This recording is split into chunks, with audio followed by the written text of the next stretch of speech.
मैं चाहता हूं कि आप मेरे साथ प्रेरितों के काम अध्याय 17 को निकालिए। प्रेरितों के काम का 17वां अध्याय 17, और हम परमेश्वर के वचन से सिर्फ एक ही आयत को पढ़ेंगे।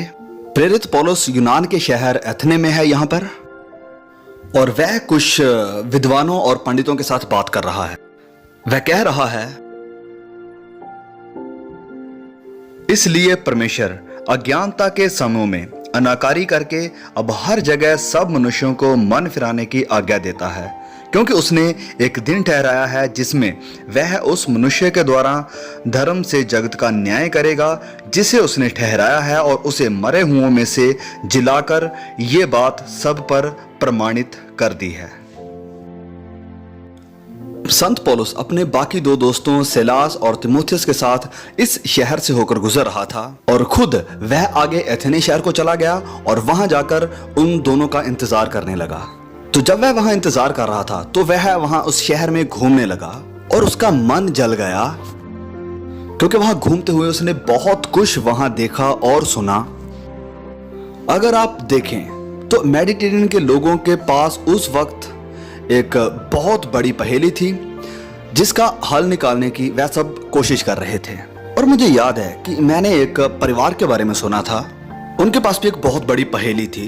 एक तस्वीर थी, उसके ऊपर घोड़े, गायें और ऐसे बहुत से जानवर थे, और मैंने सुना कि बच्चों ने 1 घंटे से भी कम वक्त में इस पजल को सॉल्व कर लिया, जबकि ये खानदान सोचता था कि इस पेचीदा पजल को सॉल्व करने में कम से कम भी 1 महीना तो लगेगा। लेकिन बच्चों ने उस तस्वीर के पीछे एक आदमी की तस्वीर देखी, और जब उस तस्वीर को उन्होंने सॉल्व कर लिया तो ये पजल अपने आप सॉल्व हो गई। और बिल्कुल इसी तरह उस वक्त की दुनिया भी थी, और आज भी ऐसे ही है। शाही इलाकों में रहने वाले उस दौर के लोग 2000 साल पहले जिंदगी के मामले यानी मैटर को सॉल्व करने की कोशिश कर रहे थे। इसी तरह हम भी इंग्लैंड और ब्रिटानिया में करने की कोशिश कर रहे हैं, और आप भी जो अफ्रीका में रहते हैं अब जिंदगी के मकसद और मतलब की तलाश में हैं। आप इस बात को जानने की कोशिश कर रहे हैं कि आप क्यों पैदा हुए हैं, आप कहां से आए हैं, आप कहां जा रहे हैं, आप कितने साल जिंदा रहेंगे, आप कल क्या खाएंगे, आप कल क्या पहनेंगे, आप अपने बच्चों के लिए क्या करेंगे। रोमी साम्राज्य में उस समय रोम शहर के आसपास तकरीबन 3 तरह के लोग थे। पहला रोमी लोग, उन्होंने पूरी दुनिया पर राज्य किया, पूरी दुनिया पर उन्होंने अपना हुक्म चलाया। और फिर दूसरा यूनानी, वे असल में बहुत ही समझदार बुद्धिमान लोग थे। उन्होंने पूरी दुनिया को बताया कि सोचना कैसे और क्या है। उनकी भाषा बेमिसाल थी। उस जमाने के ज्यादातर पढ़े लिखे विद्वान लोग इफिसियो, सिकंदरिया, एथेने और अफ्रीका के कुछ बहुत ही बड़े शहरों में रहते थे। और फिर इसके अलावा वहां पर बहुत से धर्मी ग्रुप भी थे, और जिनको देखकर लगता था कि हर एक का अपने खुदा के प्रति एक अलग ही मतलब है। देखिए, इंसान एक आराधना करने वाला प्राणी है, और इसको इबादत या आराधना करनी ही है। अगर आप लंदन, न्यूयॉर्क या किसी ऐसे बड़े शहर से होकर गुजरते हैं तो आप कुछ मूर्तियों को देखेंगे जिनकी लोग इबादत करते हैं। वो चाहे सलीब हो, या यीशु की मूर्ति हो, या फिर टेलीविजन ही क्यों ना हो, चाहे कुछ भी हो, हमारे पास मूर्तियां हैं। हर वह चीज जो आपके और खुदा के दरमियान आती है और खुदा की जगह ले लेती है, वह असल में मूर्ति ही है। हमारी सारी तकनीकों के बावजूद, हमारे बनाए हुए हाथों के खुदाओं के बावजूद भी शैतान अभी भी है और अपना काम कर रहा है। इंसान का दिल तब्दील नहीं होता। इंसान गुनहगार है, और उसने खुदा के नियमों को तोड़ा है। उसने खुदा के खिलाफ पाप किया है और गुनाह की छाया में परछाई में बैठा है, मौत की सजा के लिए। तो पौलुस ने उन विद्वानों को वहां बैठे देखा और उनके साथ बहस शुरू की, मसीह यीशु के जी उठने का प्रमाण देते हुए उनके साथ बातचीत की। और ये उनके लिए नया था, क्योंकि उन्होंने इस खुदा के बारे में नहीं सुना था। तो सुन के उन्होंने कहा कि ये बकवादी क्या कहना चाहता है। बकवादी का मतलब है वो शख्स जो इधर उधर की बातें इकट्ठी करके कोई नई बात पेश करता है। ये यूनानियों के लिए एक नई बात थी, क्योंकि वह हर वक्त नई बातों को ढूंढते रहते थे। तो वह उसे अरियुपगुस पर ले आए। तो यूनानी हमेशा मायनों पर गौर करते थे। वह जानना चाहते थे कि जिंदगी का मतलब क्या है।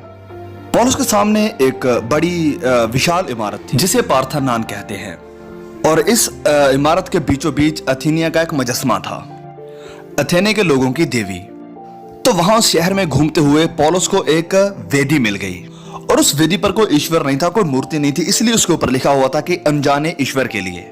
तो पौलुस ने कहा कि मैं आपके साथ उसी खुदा के बारे में बात करना चाहता हूं। आज अगर आप लोगों को देखते हैं तो लोग पहेली के टुकड़ों को जोड़ने की कोशिश कर रहे हैं। न्यूजिना जी के मुताबिक जिंदगी का मतलब बस मौत है। विक्टर फ्रैंकलिन ने लिखा कि बिना मकसद की जिंदगी इंसान के लिए सबसे बड़ी बीमारी है। अथेने में रहने वाले ज्यादातर लोग धार्मिक थे। अब हो सकता है आप जो अफ्रीका में रहते हैं आप भी बड़े धार्मिक हों। बर्तानिया के बड़े हिस्सों में रहने वाले ज्यादातर लोग भी शायद धार्मिक हों। शायद आप सब भी धार्मिक हों। यहां पर कितने लोग हैं जो कभी कभार चर्च में जाते हैं? आपने बपतिस्मा भी लिया है, पर आप खाली हैं। और आज रात आपके दिलों में प्रभु यीशु मसीह की कोई उपस्थिति नहीं है। आप बहुत धार्मिक हो सकते हैं लेकिन स्वर्ग के रास्ते पर नहीं है। आप बहुत धार्मिक हो सकते हैं लेकिन आपके गुनाह अभी तक माफ नहीं हुए हैं। ज्यादातर लोग प्रभु यीशु मसीह की सेवकाई के दौरान जो उसके आसपास थे वह सब मजहबी लोग थे, धार्मिक लोग थे। अथेने वालों का रिलीजन या मजहब जिस्मानी तौर पर बहुत मजबूत बनाता था, जबरदस्त ताकत बख्शता था, लेकिन अंदर से रूह बिल्कुल खाली रहती थी। ऐसे लंदन आपको जिस्मानी तौर पर मजबूत बना सकता है। मैंने लोगों को पार्कों में दौड़ते हुए और अलग तरीकों से अपने आप को फिट रखते हुए देखा है। और मैंने इंग्लैंड में कई महान यूनिवर्सिटीज देखी हैं, इसी महान देश में जो हमें इज्जत सम्मान देती हैं, लेकिन अंदर आत्मा खाली है। मैंने अपने देश, इस देश और कई देशों के प्रोफेसर के साथ बात की है। ज्ञान बहुत है लेकिन उनकी रूहें खाली हैं। वह उस चीज की तलाश में है जिसे वह नहीं जानते हैं। बाइबल बताती है कि आप एक जिस्म है, लेकिन आपके जिस्म के अंदर आपकी जान है, आपकी आत्मा है। और इस तरह आप खुदा के स्वरूप पर बनाए गए ताकि आप उसके साथ मिलाप रख सकें। अब बाइबल इस आयत में बताती है कि एपिकूरी वहां पर थे। वह बहुत से लोगों में दिलचस्पी नहीं रखते थे। वह सोचते थे कि खुशी और मनोरंजन ही जिंदगी का असल मकसद है, जिसे इस तरह से बयान किया जाता था कि दुख के ना होने से खुशी बढ़ जाती है। वह ऐश प्रस्ती वाली सोच रखते थे। और हम में से कितने ऐसे लोग हैं जिन्होंने इस ऐश प्रस्ती और मनोरंजन के जीवन को अपना लिया है, लेकिन अनंत के जीवन की हमारे पास कोई उम्मीद नहीं है। वह जिंदगी के आत्मिक पहलुओं को जरूरी नहीं समझते थे। फिर कुछ लोग वहां पर ऐसे थे जो सच की तलाश में थे। वह तर्क और विचार के साथ सच्चाई को जानना चाहते थे। और आप में से बहुत लोग ऐसे ही हैं। आज रात आप यहाँ पर आए, आप कहीं से भी आए हैं, मेरी बात को थोड़ा ध्यान से सुनिए। आप सच्चाई को जानना चाहते हैं। बाइबल बताती है कि आप सच्चाई को जानोगे और सच्चाई तुम्हें आजाद करेगी। आप आजादी चाहते हैं, लेकिन ये सुनिए, प्रभु यीशु मसीह को जाने बिना आप मुकम्मल आजादी नहीं पा सकते हैं। उसने कहा कि वही आपको आजादी दे सकता है। आप में से बहुत यही चाहते हैं कि आपको किसी बुरी आदत से छुटकारा मिले। आप किसी ऐसी चीज से छुटकारा चाहते हैं जो आपकी जिंदगी में आई और उसकी वजह से आप खुश नहीं हैं। आप किसी खतरनाक आदत से छुटकारा चाहते हैं। आप किसी ऐसी कड़वाहट से छुटकारा चाहते हैं जो आपके पति या पत्नी या माँ बाप के प्रति है। आप इन सब चीजों से रिहाई चाहते हैं। आप चाहते हैं कि कोई आपकी जिंदगी में आए और आपकी मदद करे, तो वो मददगार सिर्फ प्रभु यीशु है। वो यहाँ मौजूद है और आपकी मदद करने के लिए तैयार है। जब संत पौलुस उनसे मिलता है तो वह उसे बुलाते हैं और चाहते हैं कि वह उनके साथ बातचीत करे। और पौलुस उनसे क्या कहता है? सबसे पहले वह एक सच्चे खुदा की बात करता है। वह कहता है कि मैंने सारी मूर्तियों को देखा है और मैंने उस मूर्ति को भी देखा है जो कहती है अनजाने ईश्वर के लिए। उसी के बारे में मुझे बताना है। मैं आपको उस अनजान ईश्वर के बारे में बताना चाहता हूं। वह सृजनहार है, वह पवित्र है, वह ना बदलने वाला, एक प्यार करने वाला खुदा है। वो आपसे प्यार करता है। आप सब आज रात यहां पर मौजूद हैं। आप मानते हैं कि खुदा है, लेकिन आप उससे अनजान हैं। आप में से कितने लोग हैं जो उसे सुन सकते हैं? आप जानते हैं कि खुदा है, आपको यह विश्वास भी है कि खुदा है, लेकिन आप उससे अनजान हैं। फिर पौलुस कहता है कि उसने सारी जातियों को एक करके बनाया है। अथेने में रहने वाले लोग अपने आप के ऊपर घमंड करते थे और दूसरों से अपने आप को ज्यादा ऊंचा समझते थे। खुदा कहता है कि हम सबका खून एक ही है, आपके स्किन का रंग चाहे कोई भी हो। मैं आपको एक कहानी बताता हूं। कुछ हफ्ते पहले की बात है कि चीन में एक व्यक्ति था जो सड़क के किनारे बैठा हुआ था और 3 स्कूल टीचर पहाड़ों के ऊपर अपनी छुट्टियां गुजारने के लिए जा रही थी। खुदा ने उनमें से एक टीचर के साथ वचन किया और उसे कहा कि आपको उस इंसान के साथ वचन शेयर करना चाहिए क्योंकि उसे मसीह की जरूरत है। लेकिन उसने ऐसा नहीं किया, वरन जापान से आई हुई अपनी दोस्तों के साथ ऊपर चली गई। और जब अगले दिन वह पहाड़ों से नीचे आई तो वह आदमी वहीं पर था। और इस बार वह रुकी उसके पास गई और उसे प्रभु यीशु मसीह के बारे में बताया। चीनी आदमी ने उससे कहा कि मैं अक्सर उससे दुआ करता हूं, वरन हर रोज मैं दुआ करता हूं, लेकिन मुझे उसका नाम नहीं पता।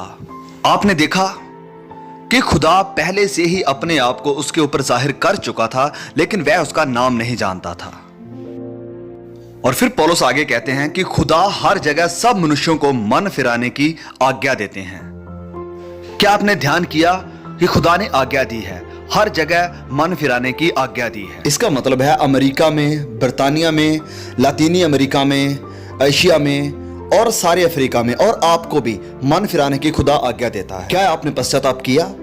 आप कहेंगे कि मुझे तो पता नहीं कि पश्चाताप होता क्या है, पता नहीं कि मैंने पश्चाताप किया या नहीं किया। तो पश्चाताप का मतलब होता है कि आप बदल जाते हैं, आप खुदा के प्रति अपनी सोच बदलते हैं। अब देखिए कि पवित्र खुदा प्यार से भरा है, जिसने आपके लिए अपने बेटे को सलीब पर कुर्बान कर दिया।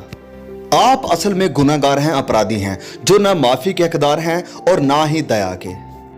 और आप खुदा के पास आते हैं और कहते हैं कि मैंने गुनाह किया है, मुझे दुख है कि मैंने गुनाह किया है, मैं अपना जीवन बदलने के लिए तैयार हूं। लेकिन आप अपना जीवन नहीं बदल सकते। आपने पहले भी कोशिश की, बहुतेरों ने कोशिश की, लेकिन नहीं कर सके। क्यों? क्योंकि बदलाव के लिए आपको खुदा की मदद चाहिए और माफी के लिए भी आपको उसी की मदद चाहिए। आज वो आपकी मदद करेगा अगर आप चाहें।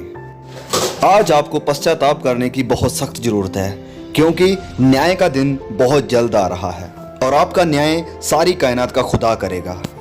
आज का इंसान खुदा को पवित्र और सबका न्याय करने वाले के रूप में नहीं देखना चाहता है। हम खुदा को अपनी ख्वाहिशों से बनाए हुए दायरे में फिट करना चाहते हैं। हम आराम से बड़े सुकून के साथ अपने गुनाहों में जीना चाहते हैं, अपने गुनाहों में आनंद खोजते हैं और इसके साथ साथ थोड़ा धार्मिक भी रहना चाहते हैं। मत्ती अध्याय 12 आयत 36 में प्रभु यीशु ने कहा है कि जो बुरी बात इंसान के मुंह से निकलती है उसे उसका जवाब हिसाब देना पड़ेगा। हर शब्द जो आपने अपने मुंह से निकाला है वह महफूज करके रखा गया है, और जब न्याय होगा वह आपके सामने लाया जाएगा। और उस दिन आप कहेंगे कि उफ, मैं प्रभु यीशु मसीह के पास क्यों नहीं आया। लेकिन आप नहीं आए। और फिर लूका अध्याय 12 में वह कहता है कि कोई चीज ढकी नहीं है जो सामने नहीं आएगी, और ना कोई चीज छुपी है जो जाहिर ना की जाएगी। जैसे मैंने पहले भी कहा कि खुदा आपके पास एक टेप रिकॉर्डर है और वो आपकी फिल्म बना रहा है, ना सिर्फ आपके कामों की, ना सिर्फ आपके शब्दों की, वरन आपके ख्यालों की भी, आपकी नीयत की भी, आपके कॉन्शियंस की भी। और यही कारण है कि प्रभु यीशु हमें सिखाने आए कि 10 आज्ञाएं सिर्फ यही नहीं कि हम क्या करें या क्या ना करें, वरन वह हमारी सोच पर भी लागू होते हैं। खुदा हमारे दिल पर नजर करता है, वह देखता है कि हम है क्या। प्रभु यीशु ने अपने समय में बहुत से लोगों को रद्द किया जो जुबान से तो प्रभु यीशु मसीह का इकरार करते थे, लेकिन उनके दिल उससे दूर थे। आज कितने ऐसे लोग हैं जो जुबान से तो उसका इकरार करते हैं, दावा करते हैं, लेकिन उनके दिल उससे दूर हैं। फिर प्रकाशित वाक्य की किताब में इस न्याय की बड़ी तस्वीर दिखाई गई है।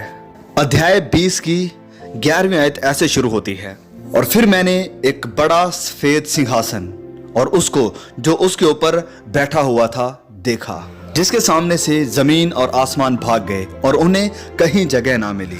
फिर मैंने छोटे बड़े सब मुर्दों को उसके सामने खड़े देखा और किताबें खोली गई, और फिर एक और किताब खोली गई, यानी जीवन की किताब। यानी कोई बात गुप्त नहीं।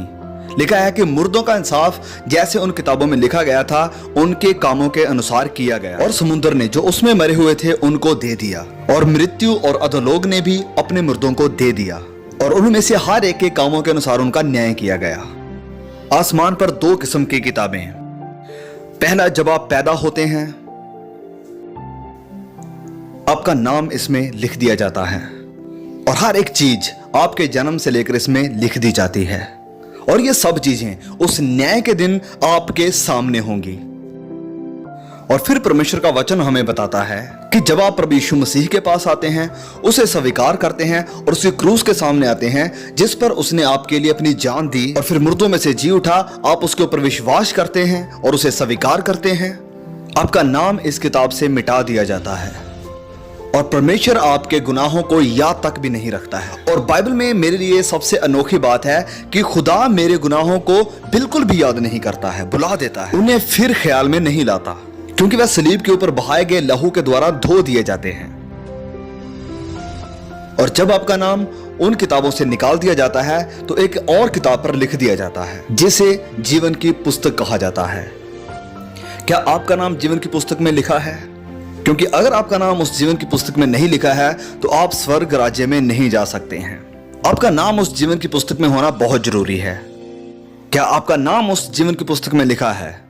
अगर नहीं तो आज रात इन खतरनाक गलियों में जाकर अपना जीवन ना गवाएं, क्योंकि मसीह को पाने के लिए हो सकता है ऐसा वक्त आपको फिर कभी ना मिले।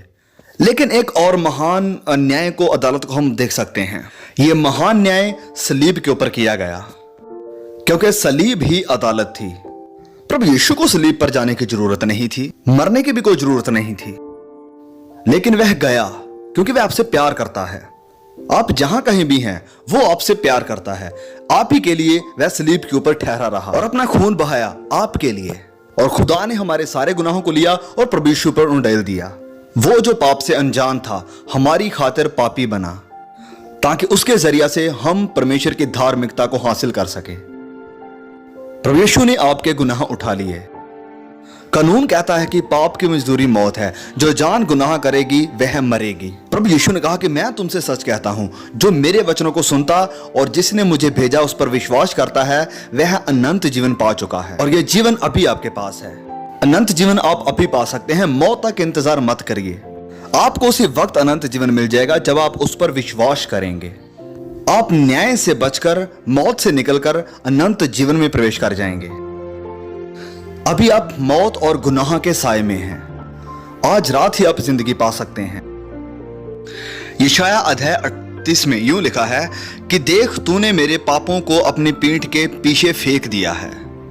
शुक्र है हमारे गुनाह उसकी पीठ पर लादे गए। और यिर्मयाह अध्याय 31 में लिखा है कि मैं तुम्हारे पापों को फिर स्मरण ना करूंगा। आपकी फिल्म मिटा दी गई है, कोई भी उसे वापस नहीं ला सकता है। और यह सब कुछ मसीह के द्वारा सलीब के ऊपर हुआ। और यही कारण है कि कलीसियाओं में और मसीह घरों में सलीबें दिखाई देती हैं। फिर प्रेरित पौलुस ना सिर्फ उनसे ये बातें करता है वरन मसीह के जी उठने की बातें भी करता है। यह उसकी जरूरी बात थी। ना सिर्फ उसने लोगों के लिए अपनी जान दी वरन तीसरे दिन मुर्दों में से जिंदा भी हो गया। और जो नई पीढ़ी चाहती है, जैसे कि अथेने के लोग भी चाहते थे, और वो थी कल के लिए आशा। प्रभु यीशु हमें कल के लिए आशा देते हैं। एक शानदार कल आने वाला है उनके लिए जो उसके ऊपर विश्वास करते हैं। शायद आप एक बुरी मौत मरें, आपको बहुत सारे कष्ट आए, बहुत सारी तकलीफें आए, हालात बहुत मुश्किल हो जाएं, लेकिन इस जिंदगी के बाद आपके पास एक उम्मीद है जब आप प्रभु यीशु मसीह के पास आते हैं। ऐसा जरूर होगा जब आप अनंत काल के लिए उसके साथ होंगे, मसीह के जी उठने के वसीले से। और फिर जब यूनानियों ने, अथेने के लोगों ने गुनाह के बारे में सुना, तौबा के बारे में सुना, मुर्दों में से जी उठने के बारे में सुना, तो वह इसे सहन न कर पाए और फिर उन्होंने उस मीटिंग को रद्द कर दिया। उनके लिए यह बड़ी ही बेवकूफी और मजाक वाली बात थी। वहां पर 3 तरह के लोग थे और आज रात यहां पर भी 3 तरह के लोग हैं। और आप में भी जो इस वीडियो को देख रहे हैं, कुछ लोग हंसी और मजाक उड़ाते हैं, कहते हैं कि यह सब कैसे हो सकता है, 2000 साल पहले मसीह की मौत मुझ पर आज कैसे असर करेगी। वो जिन्होंने ठट्ठा उड़ाया उनका असल में मसला क्या था? कुछ लोगों को घमंड था, कुछ लोगों को डर था कि शायद उन्हें वो छोड़ना पड़े जिसे वह बहुत प्यार करते हैं। ये खौफ कि लोग क्या सोचेंगे। हम पर लोगों का दबाव भी होता है। यह बात बहुत से लोगों को मसीह के पास आने से रोकती है। कौन सी मूर्ति ने आज आपको मसीह से दूर कर दिया है?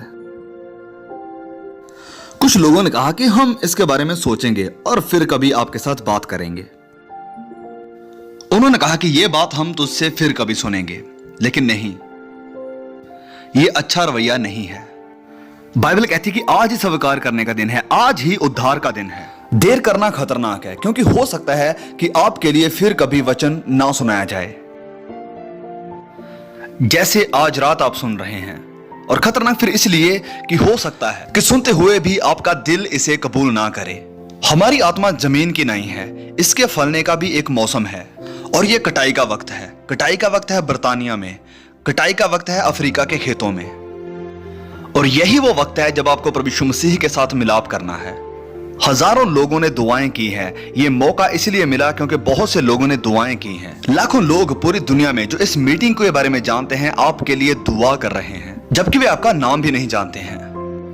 आज रात आप किसी खास मकसद के द्वारा यहां पर लाए गए हैं, जबकि बहुत से लोग ऐसे भी हैं जो ऐसे बड़े बड़े मीटिंग्स में जाना पसंद नहीं करते हैं। लेकिन आप जो यहां पर हैं और आप जो वहां पर हैं, या फिर आप जहां कहीं भी हैं, खुदा दुआओं के वसीले आपको यहां पर ले आया है। यह कटाई का वक्त है। और तीसरी बात, फिर कुछ ऐसे लोग भी थे जिन्होंने फैसला कर लिया। उस दिन कुछ ही लोग थे जिन्होंने मसीह को कबूल किया। यह मुश्किल है कि एक सच्चा मसीही बना जाए इस दुनिया में जहां हम रहते हैं। मैं आपको बेवकूफ नहीं बना रहा। प्रभु यीशु ने कहा कि जब तक आप अपने आप का इनकार नहीं करते हैं, सलीब को उठाकर मेरे पीछे नहीं चलते हैं, तो आप मेरे चेले नहीं हो सकते हैं। क्या आप काम पर जाकर, स्कूल में जाकर, अपने पड़ोसी के पास जाकर मसीही के बारे में बताएंगे? क्या आप बताएंगे कि आप यीशु के पीछे चलते हैं?